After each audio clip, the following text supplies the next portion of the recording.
এই আয়াতুল কুরসির এই আয়াতে আল্লাহ তাআলা খুব স্পষ্টভাবে নিজের পরিচয় তুলে ধরেছেন।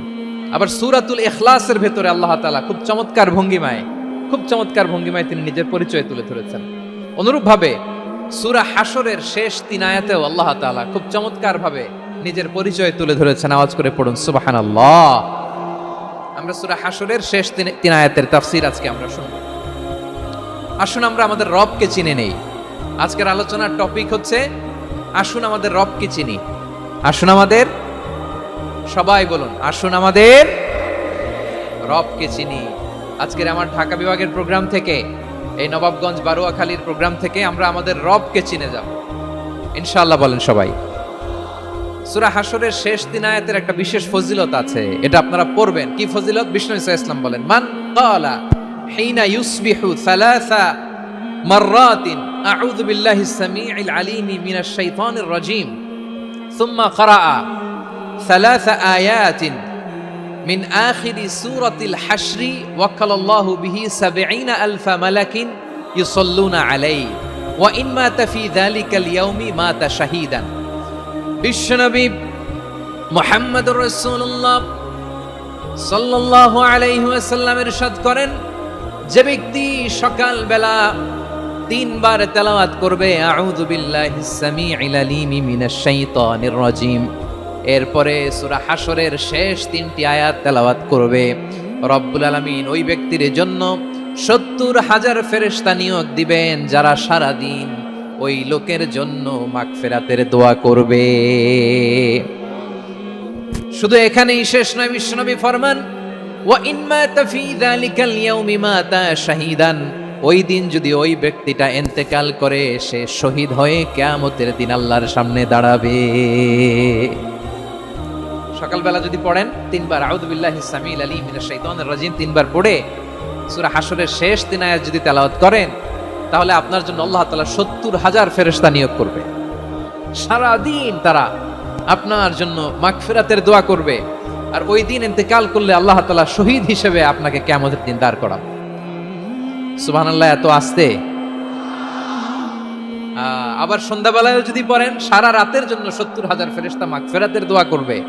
ওই রাতে মারা গেলে শাহাদাতের মৃত্যু নসিব হয়ে যাবে। এজন্য এই দোয়াটা পড়ার দরকার আছে না নাই? আযকারুস সাবাহি ওয়াল মাসা, সকাল সন্ধ্যার যে জিকির, এই জিকিরের অন্তর্ভুক্ত করে নেবেন এই ওয়াজিফাটা। যে হাদিসটা বর্ণনা করলাম সুনানে তিরমিজির হাদিস, যদিও হাদিসটা সনদের দিক থেকে দাঈফ, কিন্তু মুহাদ্দিসিনে একরাম বলেছেন যেহেতু এটা ফাজাইলুল আমালের হাদিস, এটা পড়ার ক্ষেত্রে কোনো নিষেধাজ্ঞা নাই, এটা পড়া যাবে। সো সকাল সন্ধ্যা যদি সুযোগ হয় এই ওয়াজিফাটা যেন আমরা পড়ি। এই 3টি আয়াতের ভেতরে আল্লাহ তাআলা তার 14টি গুণবাচক নাম উল্লেখ করে দিয়েছেন। কয়টি? আওয়াজ করে বলেন তো, যারা শুনতে পেয়েছেন বলেন, এই 3টি আয়াতের মধ্যে আল্লাহর কয়টি সুন্দর সুন্দর গুণবাচক নাম আছে বলেন তো? কয়টি? সবাই বলেন কয়টি? 14টি গুণবাচক নাম, চমৎকার চমৎকার নাম। যে নামগুলো যদি আমরা আজকে পড়ি, শুনি, জানি, আল্লাহ তাআলা সম্পর্কে ব্যাপক ধারণা, ইনডেপথ, আমার রব সম্পর্কে ইনডেপথ নলেজ নিয়ে আজকে আমরা ফিরতে পারবো ইনশাআল্লাহ। বলেন সবাই।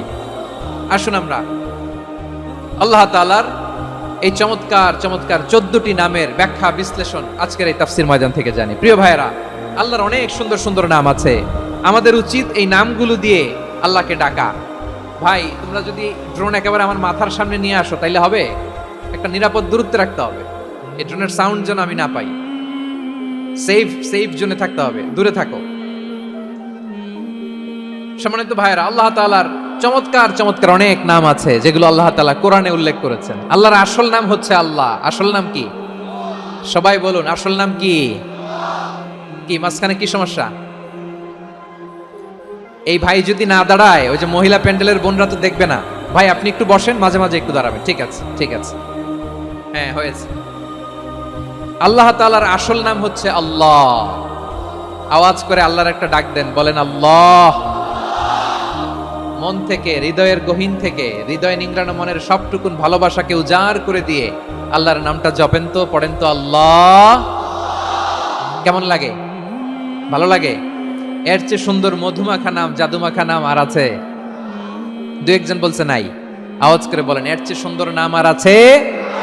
আল্লাহ নাম যতই জপি ততই মধুর লাগে, নামে এত জাদু থাকে, কে জানি তো আগে। আল্লাহ নাম যতই জপি, ও নাম জপে প্রিয়তম, ও নামে জপে মজনু সম, ওই নামে পাপিয়া গাহে, হৃদয়ে গোলাপে বাগে। আল্লাহ নাম যতই জপি, আল্লাহু আকবার। এত মধুর নাম আর দ্বিতীয়টা নাই, যতই জপি ততই ভাল লাগে, ঠিক কিনা বলেন? এজন্য রব্বুল আলামিন বলেন, ওয়ালিল্লাহিল আসমাউল হুসনা ফাদউহু বিহা ওয়া যারুল্লাযীনা ইউলহিদুনা ফি আসমাই সায়ুজজাউনা মা কানু ইয়ামালুন।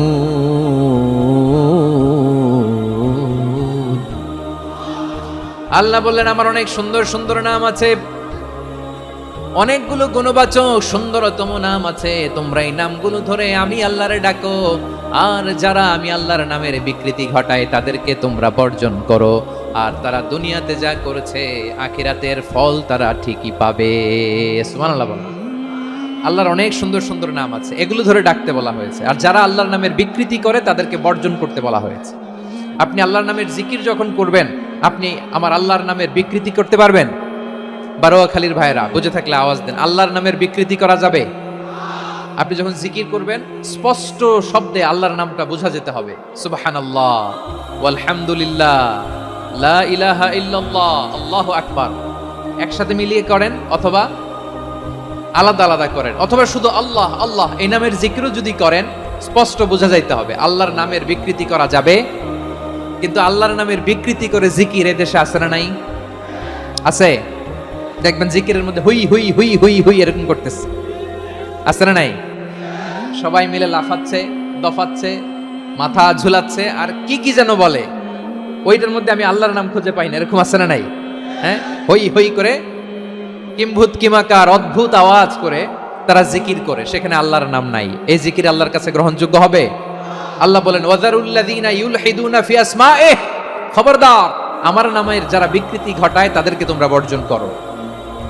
এজন্য জিকির যখন করব সুস্পষ্টভাবে আল্লাহ তাআলার নাম সেখানে থাকতে হবে, ঠিক কিনা বলেন? আবার আল্লাহ বলেন, যেমন মনে চায় তেমন জিকির তোমরা করো না। ফাযকুরুল্লাহা কামা আল্লামাকুম মা লাম তাকুনু তা'লামুন, তোমরা জানতে না, আল্লাহ তোমাদের জানিয়েছেন কেমন করে আল্লাহর নামের জিকির করতে হয়, যেমন আল্লাহ শিখিয়েছেন তেমন করে আল্লাহরে ডাকো, ঠিক কিনা বলেন? আল্লাহ তাআলা যেমন শিখিয়েছেন তেমন ভাবে আল্লাহ তাআলাকে ডাকতে হবে, ঠিক ওই পদ্ধতিতে আল্লাহ তাআলার নাম যুক্ত হবে। কোন পদ্ধতিতে সেটাও আল্লাহ বলে দিচ্ছেন।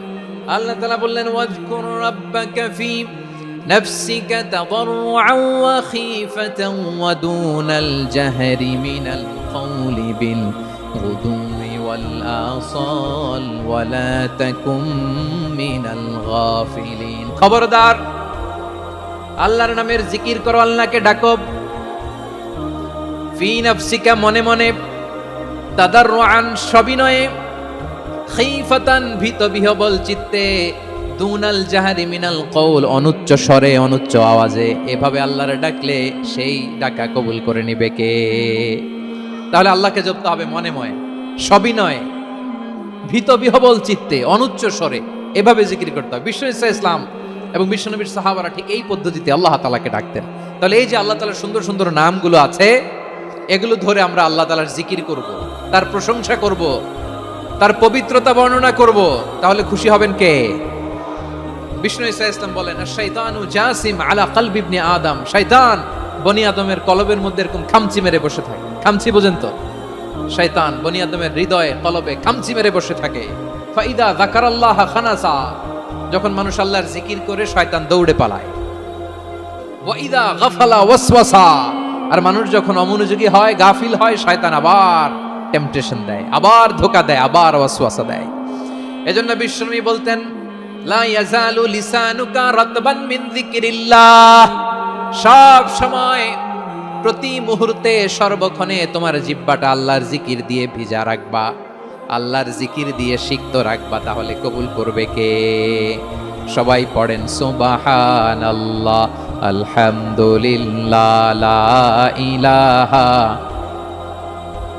সুবহানাল্লাহ, আলহামদুলিল্লাহ, লা ইলাহা ইল্লাল্লাহ, লা ইলাহা ইল্লাল্লাহু মুহাম্মাদুর রাসূলুল্লাহ সাল্লাল্লাহু আলাইহি ওয়াসাল্লাম। প্রিয় ভাইরা, আল্লাহ তাআলার অনেকগুলো নাম আছে। আল্লাহ তাআলার এই নামগুলো ধরে তার নাম আমাদের ডাকতে হবে, জপতে হবে। বিষ্ণু ইসলাম বলেন, ইন্না লিল্লাহি তিসআতান ওয়া তিসঈনা ইসমান মিআতান ইল্লা ওয়াহিদা। আল্লাহর রয়েছে 99টা নাম, এক কম 100। এক কম, আমরা বাংলায় বলি না যে এক কম 100, মানে আসলে কয়টা? 99টা। বিশ্বনবী বলেন, আল্লাহর 99টা নাম আছে, মিআতান ইল্লা ওয়াহিদা, এক কম 100। মান আহসাহা দাখালাল জান্নাহ, যে ব্যক্তি 99 নাম মুখস্থ করে তার সিনার ভেতরে রাখবে, আল্লাহ তাআলা তাকে জান্নাত দিয়ে ধন্য করে দেবে। এবার বলেন, আল্লাহর নামগুলো জানার দরকার আছে না নাই? এই নামগুলো আমরা জপব, মুখস্থ করব। এই নামগুলো আগে আয়ত্ত করতে হবে। এই নামের যে অর্থ সেটা অনুধাবন করতে হবে। এই নামের যে দাবি সেটা মানতে হবে। সিবগাতাল্লাহ, ওমান আহসানু মিনাল্লাহি সিবগা ওয়া নাহনু লাহু আবিদুন। আল্লাহর রঙে রঙিন হইতে হবে। আমার আল্লাহ দয়ালু, আমরাও দয়ালু হতে হবে। আমার আল্লাহ সহনশীল, আমরাও সহনশীলতার চর্চা করতে হবে। আমার আল্লাহ মেহেরবান, আমরাও মেহেরবান হতে হবে। বিষ্ণু ইসলাম আল্লাহর এই চমৎকার সুন্দরতম নামগুলো ধরে ধরে আল্লাহর কাছে চাইতেন। আপনি যখন দোয়া করবেন, আল্লাহর নামগুলো ধরে যদি দোয়া করেন, আল্লাহ ওই দোয়া ফিরায় দেয় না। সুবহানাল্লাহ বলেন। আপনি যদি দোয়ার মধ্যে বলেন ইয়া রহমান, সবাই বলেন ইয়া রহমান, ইয়া রহিম, ইয়া হাইয়্যু, ইয়া কাইয়্যুম। আল্লাহর চমৎকার নামগুলো ধরে ধরে যদি আল্লাহর কাছে ফরিয়াদ করেন, আল্লাহর নামগুলো ডাকেন, আপনার দোয়া মুহূর্তেই কবুল করবে কে? বিষ্ণু ইসলাম এভাবে আল্লাহর নামগুলো ধরে ধরে জিকির করতেন, আল্লাহর নাম জপতেন। তিনি বলতেন, আসআলুকা বিকুল্লি ইসমিন হুয়া লাক, আল্লাহ তোমার যত নাম আছে সব নামের ওসিলায় তোমার কাছে ফরিয়াদ করি, সব নামের ওসিলায়। আনসালতাহু ফি কিতাবিক, যে নাম তুমি তোমার কিতাবে নাজিল করেছো। আও আল্লামতাহু আহাদাম মিন খালকিক, অথবা তোমার কোন সৃষ্টিকে তোমার নাম তুমি জানিয়েছো। আও ইস্তাসারতা বিহি ফি ইলমিল গায়বি ইনদাক, অথবা গায়েবের জ্ঞানে তুমি তোমার নিজের জন্য ওই নামগুলো সংরক্ষিত রেখে দিয়েছো। সব নামের ওসিলায় তোমার কাছে চাই। সুবহানাল্লাহ পড়েন। তার মানে আল্লাহ তোমার যে নামগুলো আমরা জানি এগুলার ওসিলায়ও চাই, যে নামগুলো আমরা জানি না সেগুলোর ওসিলায়ও চাই। আল্লাহর সব নাম আল্লাহ আমাদেরকে জানায় নাই, কিছু নাম জানিয়েছেন, কিছু নাম তিনি জানান নাই। সুবহানাল্লাহ বলেন।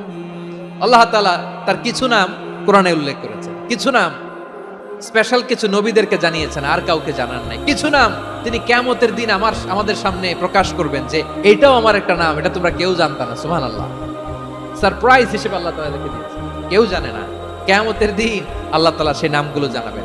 আর কিছু নাম আছে সেই নামগুলো আল্লাহ কোরআনেও বলে নাই, কোন নবীরেও জানায় নাই, কিয়ামতের দিনও সারপ্রাইজ হিসেবেও জানাবে না। ওই নামগুলো স্বয়ং খোদ আল্লাহ ছাড়া কেউ জানে না। এজন্য বিশ্বনবী দোয়ার সময় বলতেন, আল্লাহ তোমার যে নামগুলো জানি, যে নামগুলো জানি না, সব নামের বরকতে তোমার দরবারে চাই, সব নামের ওসিলায় তোমার কাছে ফরিয়াদ করি। সুবহানাল্লাহ বলেন। তাহলে সূরা হাশরের মধ্যে আমরা আল্লাহর মোট কয়টা নাম পাবো দেখি, মনে আছে কিনা? হ্যাঁ, কয়টা? আওয়াজ করে বলেন কয়টা? মাশাআল্লাহ। এই 14টা শোনার আগ্রহ আছে? এই দু একজন যে ওঠা বসা করতেছেন, এই ডাস্টে তো ডাস্ট অ্যালার্জি হয়ে যাবে, ধুলাবালিতে। আসার সময় তো অনেক ধুলা খাওয়াইছেন আমার এই জায়গায়। একটু শান্ত হয়ে বসেন, আমরা শান্ত হয়ে বসি, অল্প কিছু সময় কিছু কথা আলোকপাত করবো, তারপর আমরা বিদায় নিব। উঠবো না, কেউ দাঁড়াবো না, উঠবো না। সেই গতকাল থেকে, গত রাত থেকে আমি দেখেছি তো আপনাদের কাণ্ড কারখানা, ভিডিওতে দেখেছি, কাঁথা বালিশ নিয়ে গত রাতে চলে আসছে। তো অনেক কষ্ট করে অনেক সময় অপেক্ষা করেছেন, আর অল্প কিছু কয়েক মিনিট আপনারা বসেন, আমরা একসাথে বিদায় নেব ইনশাআল্লাহ। তাহলে প্রিয় বারুয়াখালীবাসী, বলেন তো সূরা হাশরের শেষ দিন আয়াতে আল্লাহর কয়টা নামের দেখা মিলবে? সবাই একসাথে আওয়াজ করে কয়টা? আসুন আমরা শুরু করে দিই। আল্লাহ তাআলা বলছেন, হুয়াল্লাহুল্লাযী লা ইলাহা ইল্লা হুয়া আলিমুল গায়বি ওয়াশ শাহাদাতি হুয়ার রহমানুর রহিম। আল্লাহ বলেন হুয়াল্লাহ, তিনি হলেন আল্লাহ, আল্লাযী লা ইলাহা ইল্লাহু, তিনি ছাড়া কোনো ইলাহ নাই, আছে নাকি? বারোয়াখালীবাসী আওয়াজ করে বলেন তো দেখি আমাদের ইলাহ কয়জন? আর জোরে বলেন। একজন হইলে ভালো না বেশি হইলে ভালো? ওয়া ইলাহুকুম ইলাহু ওয়াহিদুন লা ইলাহা ইল্লা হুয়ার রহমানুর রহিম। আল্লাহ বলেন তোমাদের ইলাহ হলো একজন, তিনি ছাড়া কোনো ইলাহ নেই, তিনি দয়াময়, তিনি মেহেরবান। ইলাহ যদি একজন না হয়ে দুইজন হতো, ঝামেলা আছে না নাই? লাউ কানা ফীহিমা আলিহাতুন ইল্লাল্লাহু লাফাসাদাতা, আকাশ এবং জমিনের মধ্যে ইলাহ একজন না হয়ে যদি মাত্র দুইজন হতো, আকাশ জমিন ভেঙে খান খান হয়ে যেত। ঠিক কিনা বলেন? দুইজন ইলাহ হইলে খান খান হয়ে যেত। আমাদের রব একজন হইলে ভালো না বেশি হইলে ভালো? কথা বুঝতেছেন? আরে একজনের তো মন জোগায় চলতে পারি না, ঠিক কিনা? হ্যাঁ, একজন, তিনি যে আদেশগুলো দিয়েছেন আমাদের দুর্বলতার কারণে আমরা তো পারি না। যদি 10 জন হইতো, ওই 10 জনরে হ্যাপি করতে পারতাম, তাদেরকে স্যাটিসফাই করা যেত এত সহজে। 10 জনের 10 নিয়ম থাকতো। একজন বলতো আমার সেজদা দিবি সকালে, আরেকজন বলবে আমার জন্য নামাজ পড়বি 3 বার, আরেকজন বলবে আমার জন্য যাকাত দিবি এতবার, আরেকজন বলতো আমার জন্য কুরবানি দিবা এতবার। তাহলে আমাদের জন্য কঠিন হয়ে যেত, ঠিক কিনা?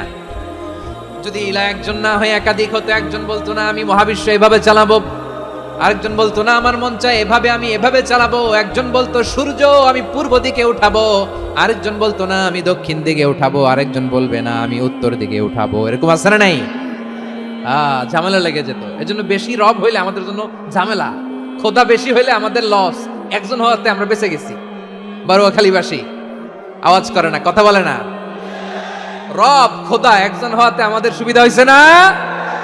এজন্য আল্লাহ বলেন লা ইলাহা ইল্লাহু, তিনি ছাড়া তোমাদের কোনো ইলাহ নাই, তিনি একজন।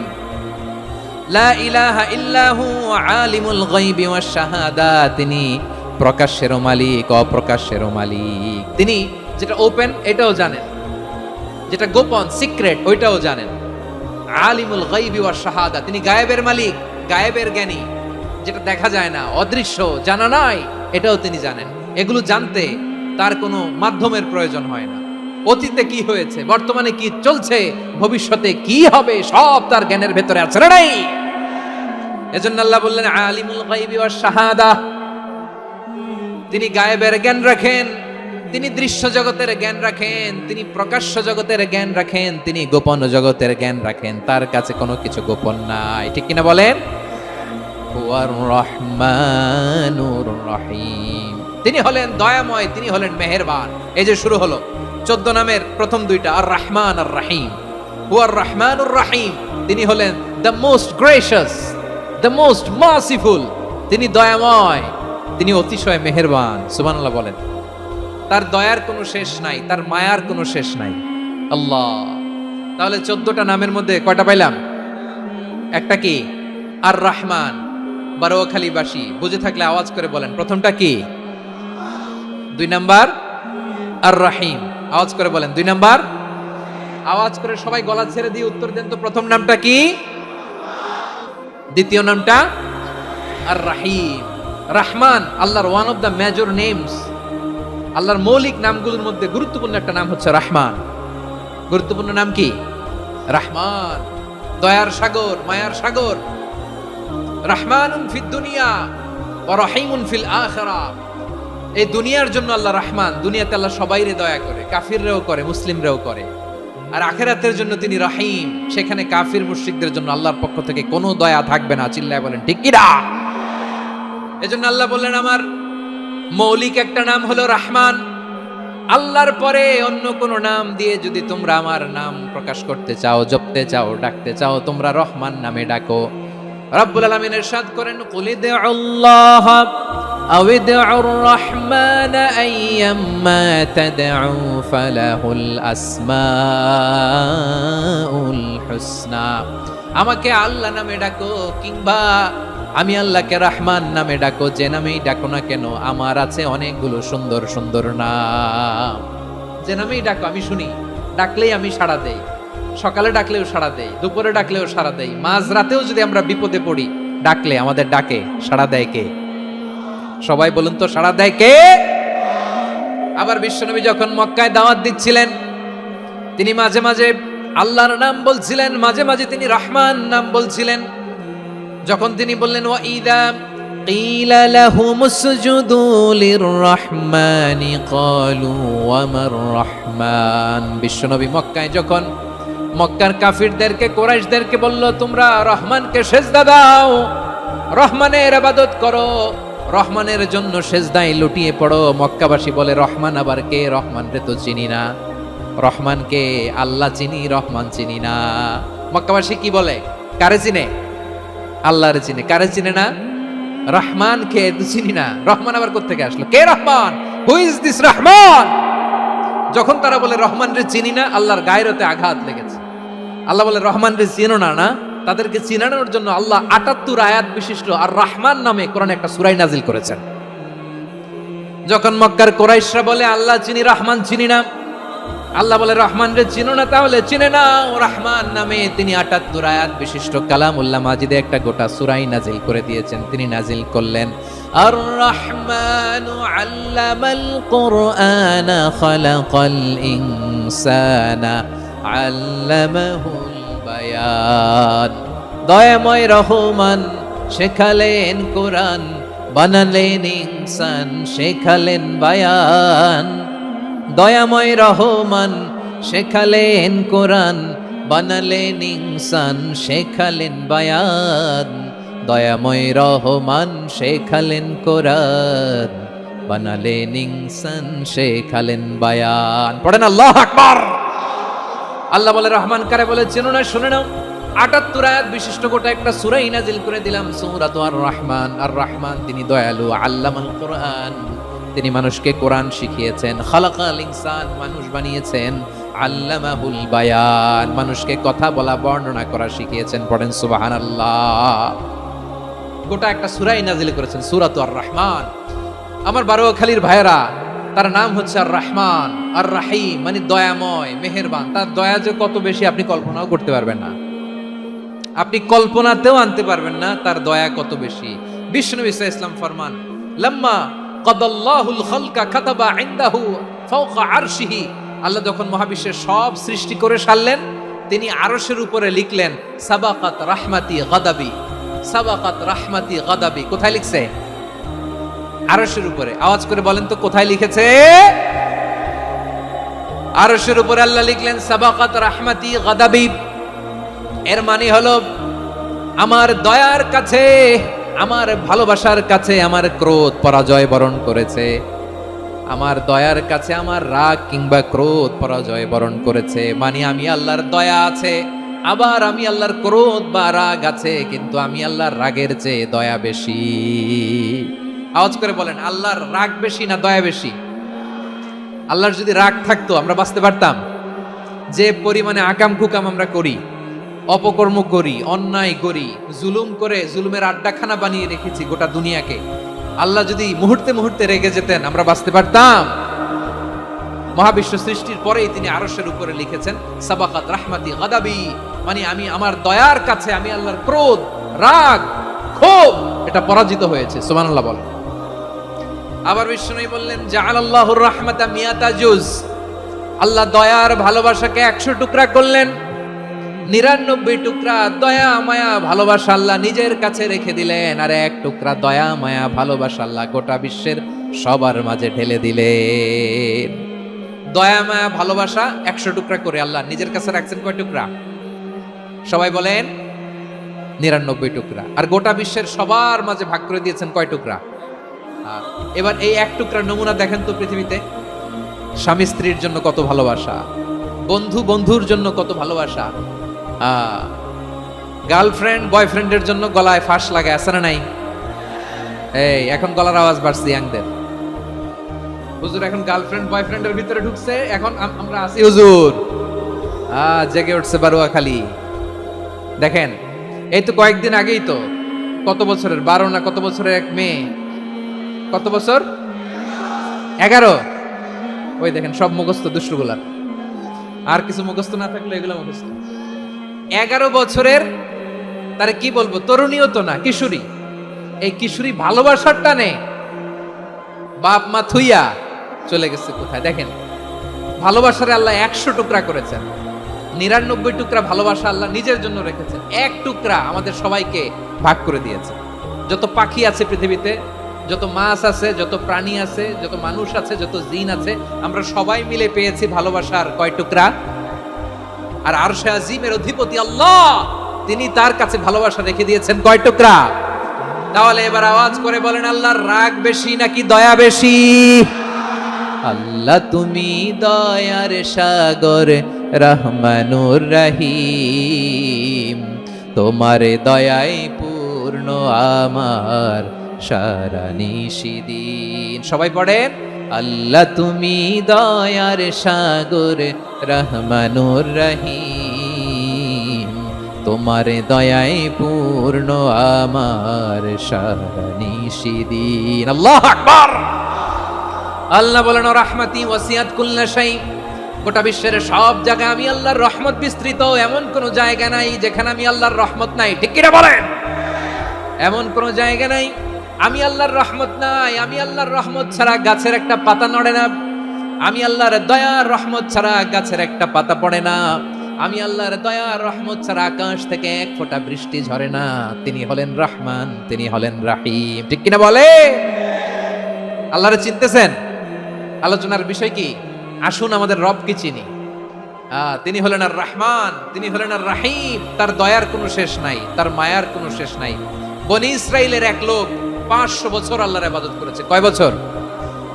কোথায় জানেন? সাগরের মাঝখানে এক পাহাড়, ওই পাহাড়ের উপরে বসে 500 বছর টানা আল্লাহর ইবাদত। দিনে আর রাতে একবার করে নিচে নামতেন। সেখানে আল্লাহ তাআলা পাথরের ভেতর থেকে তার জন্য মিঠা পানির ব্যবস্থা করে দিয়েছে, আর একটা ডালিম গাছের ব্যবস্থা করে দিয়েছেন। সকালে নামলে একটা টসটসে ডালিম, রাতে নামলে টসটসে ডালিম। এগুলো খেয়ে খেয়ে 500 বছর সে আল্লাহর ইবাদত করেছে। আর সে আল্লাহর কাছে বলেছে, আল্লাহ আমি যখন মারা যাব সেজদারত অবস্থায় যেন মারা যাই। ঠিকই আল্লাহ সেজদারত অবস্থায় সাইয়েদনা আজরাইলকে পাঠিয়ে দিলেন। সেজদারত অবস্থায় লোকটা মারা গেল। 500 বছর ইবাদতের পরে আল্লাহর দরবারে কিয়ামতের কঠিন ময়দানে যখন লোকটা হাজির হয়ে যাবে, আল্লাহ বলবেন, আদখিলু আবদি আল জান্নাতা বিরহমাতি, আমার বান্দাকে আমার দয়া, আমার ভালোবাসা দিয়ে জান্নাতে ঢুকায়া দাও। 500 বছর ইবাদত করছে তো আমার দয়ায় আমার বান্দারে জান্নাত দাও। এই বান্দা বলে, বালবি আমালি, আল্লাহ তোমার দয়া লাগবে কেন? আমি আমার আমল দিয়ে জান্নাতে যেতে চাই। কি দিয়ে? কথা বুঝে নাই বোধহয়। আল্লাহর এই বান্দা কি দিয়ে জান্নাতে ঢুকতে চায়? আমল দিয়ে। আল্লাহ বলছে, আমার দয়ায় আমার বান্দারে জান্নাতে নিয়ে যাও। ফেরেশতারা এ বলে, আল্লাহ তোমার দয়া লাগবে কেন? সেজদা তো কম দেই নাই, জিকির করতে করতে 500 বছর শেষ করে দিলাম, আবার তোমার দয়া লাগবে? আমি তো আমার আমলেই জান্নাতে যেতে পারি। আল্লাহ বলবেন, তাই ঠিক আছে, আমি চাইলাম দয়া দিয়ে জান্নাত দিব, তুমি চাইলে আমল দিয়ে ঢুকবা। ঠিক আছে, তোমার আমল আর আমার যে দয়া দুটার একটু মাপ দেই। তোমার 500 বছরের ইবাদত এক পাল্লায় রাখো। আর আল্লাহ বললেন, আমি যে দয়া করে এই দুনিয়ার নাজ নেয়ামত বিউটি সৌন্দর্য দেখার জন্য তোমার 2টা চোখ দিয়েছিলাম, 2টা নয়, একটা চোখ আরেক পাল্লায় রাখো। রাখা হবে, দেখা যাবে ওই 500 বছরের ইবাদত হালকা হয়েছে, আর মুহূর্তের মধ্যে আল্লাহর দেয়া একটা চোখের নেয়ামত ভারী হয়ে গিয়েছে। আল্লাহ বলবেন, তোমার কথা মতো মাপ দেয়া হলো, এবার ফলাফল দেখো, হিসাব বলে তুমি এখন জাহান্নামে যাবা। Go to the hell fire, যাও এবার জাহান্নামে যাও। মাপ চোখে যখন আসছো আমার সাথে হিসাব ক্যালকুলেশন, যাও তুমি এবার জাহান্নামে যাবা। এবার লোকটা কাচুমাচু করে বলে, আল্লাহ আমি বুঝি নাই, আল্লাহ আমি বুঝতে পারি নাই, খেয়াল করি নাই, তুমি আমারে ক্ষমা করো, তুমি আমারে মাফ করো। ও আল্লাহ, এবার আমি টের পেয়েছি, এবার আমি বুঝতে পেরেছি, তোমার দয়া ছাড়া দুনিয়ায় কেউ জান্নাতে যেতে পারবে না, কেউ পারবে না। আল্লাহ বললেন, ওরে গোলাম, তুই তো কিছুই ছিলি না, অস্তিত্বহীনতা থেকে তোরে অস্তিত্বে আনলো কে? ওই ছোট্ট শুক্রাণু থেকে মায়ের পেটে 9 মাস ধরে খাবার দিয়েছে কে? আবার সুস্থতার সাথে দুনিয়ার বুকে তোরে ডেলিভারির ব্যবস্থা করে দিল কে? আবার তোর মায়ের বুকের ভেতরে 2টা খাবারের লাইনের ব্যবস্থা করে দিল কে? আবার তোকে শৈশব পেরিয়ে কৈশোর পেরিয়ে তারুণ্য, তারপরে যৌবন, এগুলো দান করলো কে? তার চেয়ে বড় কথা, পাহাড়ের মাঝখানে, সাগরের মাঝখানে 500 বছর ইবাদত করার শক্তি তোর গায়ে দিয়েছে কে?